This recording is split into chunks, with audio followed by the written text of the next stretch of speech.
I pride myself on being a continual student of life. I'm always looking to learn about things I just don't know about. I also know that if I'm going to continue to do my work in the area of diversity, equity, and inclusion, that I can never become too arrogant to think that I have it all figured out. Enter the word BIPOC, which is a word that I have to admit, because like I said, I don't know everything. I'm still learning. I didn't actually hear this word until 2020. And like many people, I thought the term first meant bisexual people of color. When I started to learn about this term, it started to become very problematic for several reasons that I'd like to talk about. And I'd like to just share these thoughts in my belief that we need to stop using the term immediately. So, according to the New York Times, the term first started appearing in social media circles in 2013, and the term started to gain more prominence in 2020 in the wake of protests over the killings of George Floyd, Breonna Taylor, Ahmaud Arbery, and others. Since then, the term has sprung up everywhere. Organizations like the BIPOC Project are centered on a mission to, quote, build authentic and lasting solidarity among Black, Indigenous, and people of color in order to undo Native invisibility, anti-Blackness, dismantle white supremacy, and advance racial justice. They also state that they use the term BIPOC to, quote, highlight the unique relationship to whiteness that Indigenous and Black or African Americans people have, which shapes the experiences and relationships to white supremacy for all people of color within a U.S. context, unquote. While I respect their mission and the sentiments of others who identify with this word, I believe this term should no longer be adopted into our lexicon for four reasons. Reason number one is very simple. I feel like the term BIPOC works as a double negative or a double positive if you prefer. So if Black people are people of color and our Indigenous or Native American people are people of color, then the term itself is repetitive. Now I know that that's a simplistic first reason, but I have others.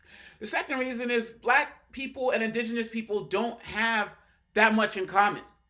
While the term BIPOC exists to express solidarity, it groups together a group of people whose histories could not be more different. The experience of Native Americans is like no other and is an extremely understudied aspect of American history. Native American history is often told from the perspective of the people who arrived on boats as opposed to from the perspective of the people who were already on the land, whereas Black people were brought to this country through the transatlantic slave trade. Both Black people and Native Americans have experienced great oppression, but their stories are also complicated, noted by the fact that some Native Americans were also owners of enslaved Africans. Then, of course, we can talk about the African American soldiers known as the Buffalo Soldiers who killed Native Americans in the 1800s. So what do these two groups really have in common? Let's cue up reason number three to stop using BIPOC. Whiteness. So check it. Number three, I believe that uniting around whiteness is not the way to go. So when we talk about Black people and Native Americans, they have had many experiences in the form of oppression at the hands of white colonizers and enslavers. Facts. Native Americans were also enslaved by colonizers. Facts. There are also indeed countless examples of Native Americans and Black people working towards unity, demonstrated in the 20th century by the fight for equality and civil rights and the Black and Brown empowerment movement. The point here is that historically, most of the times that Native Americans and Black solidarity has been demonstrated has been in response to white oppression. Is this the reason that we need to combine these groups in such a generic fashion?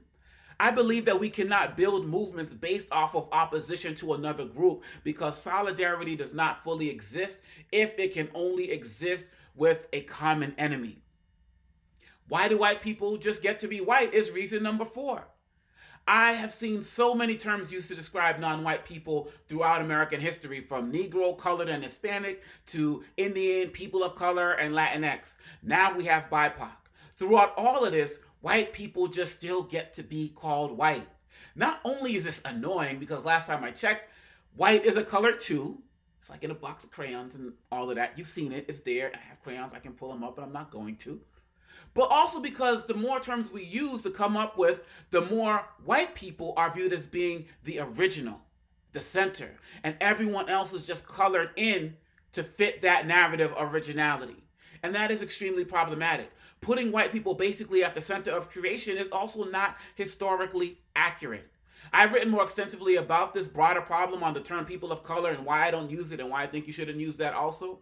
Because it creates things that we don't need to do as it relates to having an ethnocentric, Eurocentric narrative that becomes problematic. I just believe that the more time we spend coming up with new terms to describe non-white groups, the more we actually strengthen the narrative of white Eurocentric dominance in America and beyond, to be quite honest. At the end of the day, I do not have the right to challenge how any one individual chooses to identify with a culture or identity. I am speaking to the challenges that exist on a collective level when we continually create terms for people who ultimately do not have that much in common, as we have done with the term people of color. I argue for us to be intellectually energetic enough to treat each group with the respect they deserve in the same way we do white people. Both white people and Native Americans owned slaves, but no one has come up with the term BIPOC to express solidarity. Let us tell the story of Native Americans, Black people, and all cultural and racial groups with the individual respect that they deserve. This is crucial in our commitment to create communities where everyone is celebrated and not tolerated. And I believe we have to do that work. When we look at what's going on with our Asian family, what's happening as relates to the hate crimes they're experiencing, yeah, hate crimes in general is a thing, but can we target it to the hate crimes that they're experiencing with what's happening with them being called of bringing in the coronavirus, which people have racistly called the China virus and the Kung flu? That's not a people of color issue. That's not even an issue for everyone within the Asian community, because members of the Indian community, like Indian from India, are not dealing with that because they don't stereotypically present as Chinese. This is why the term BIPOC is a problem and we need to rethink our language. I believe that we can do this. We just have to be willing to do it. Let's make it happen. Let's go.